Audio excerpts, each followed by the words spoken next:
Good morning, student.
जांच।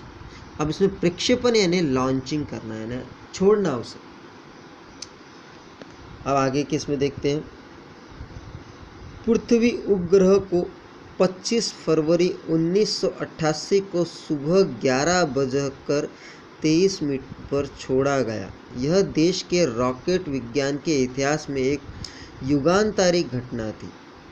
निर्देशित मिसाइलों के क्षेत्र में एक आत्मनिर्भर देश के रूप में उद्भव ने संसार के सभी विकसित देशों को विचलित कर दिया। स्वार्थशील नागरिक, अंतरिक्ष उद्योग और व्यवहार मिसाइल आधारित सुरक्षा प्रणालियों ने भारत को चुनिंदा राष्ट्रों के समूह में पहुंचा दिया। यानी देखो, सबसे पहले जो मिसाइल थी जिसका उन्होंने प्रक्षेपण किया, यानी जिसे उन्होंने लॉन्च किया था पृथ्वी। जैसे ही डॉक्टर एपीजे अब्दुल कलाम बता रहे हैं कि पृथ्वी उपग्रह, ये जो पृथ्वी उपग्रह को उन्होंने 25 फरवरी 1988 को सुबह 11:23 पर छोड़ा। यानी इनका प्रक्षेपण, इस उपग्रह का प्रक्षेपण उन्होंने 25 फरवरी जो दिनांक बताई गई 1988 को सुबह 11 बजे उन्होंने छोड़ा।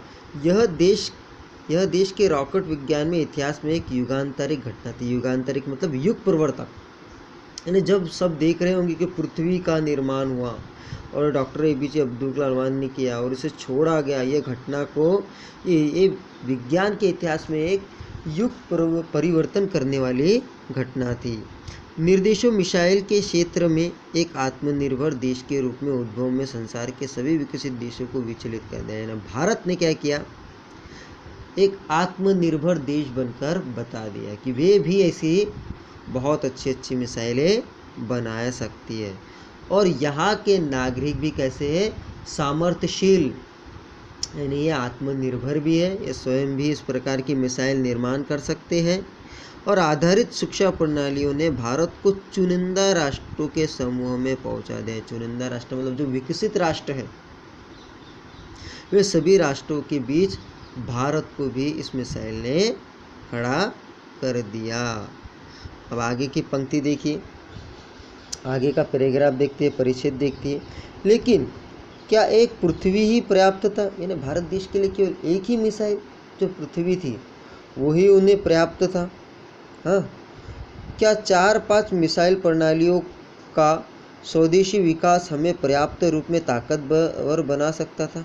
अभी सोचने वाली थी कि 4-5 ऐसे हम और मिसाइल बना लें तो क्या हमारे देश को यह ताकतवर बना सकता? आजकल पूरा देश जो है वो मिसाइलों से ही ताकतवर माना जाता है। उसी समय अग्नि को एक टेक्नोलॉजिक प्रदर्शन परियोजना के रूप में विकसित किया जा रहा था। यानी डॉक्टर APJ अब्दुल कलाम क्या कर रहे थे, उस समय अग्नि नामक मिसाइल को एक टेक्नोलॉजिकल प्रदर्शन परियोजना, यानी एक टेक्निकल तरीके से उसे तैयार कर रहे थे और उसे प्रदर्शन करने का योजना बना रहे थे। देश के भीतर यानी अंदर उपलब्ध समस्त यानी सभी संसाधनों को दांव पर लगाकर यही एक उत्तर था। यानी कहीं न कहीं हमारे मिसाइल मैन यानी अब्दुल कलाम जी क्या कर रहे थे, इस प्रकार के संसाधनों को पूरी तरीके से उन्होंने दांव पे लगाते थे। उन्होंने अग्नि बनाने के लिए अपना सब कुछ दांव पे लगा दिया था। अग्नि टीम में 500 से अधिक वैज्ञानिक थे और इन विशाल प्रक्षेपणों ने अनेक संगठनों का नेटवर्क बनाया गया था। यानी उन्होंने 500 से भी अधिक वैज्ञानिक अग्नि मिसाइल के लिए क्या कर रहे थे, कार्य कर रहे थे। मतलब आगे अग्नि का प्रक्षेपण 20 अप्रैल 1989 को निर्धारित किया गया। यानी जो अग्नि जो मिसाइल था उसे कब लॉन्च किया जाए, उसे कब छोड़ा जाए, उसकी डेट आ गई थी, उसके दिनांक आ गया था, वो था 20 अप्रैल 1989। यह एक अद्भुत अभ्यास होने जा रहा था, अद्भुत, अनोखा, सबसे ही अनोखा अभ्यास होने जा रहा था। अंतरिक्ष प्रक्षेपण यान के विपरीत मिसाइल प्रक्षेपण में व्यापक स्तर पर सुरक्षा संबंधित खतरे शामिल थे।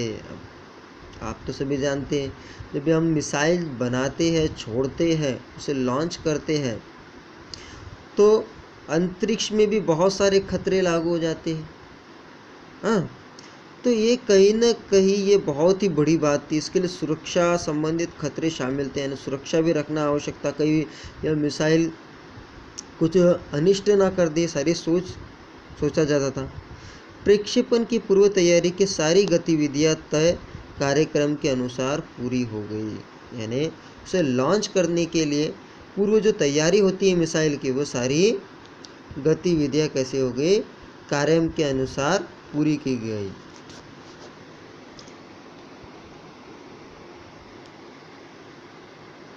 अब आगे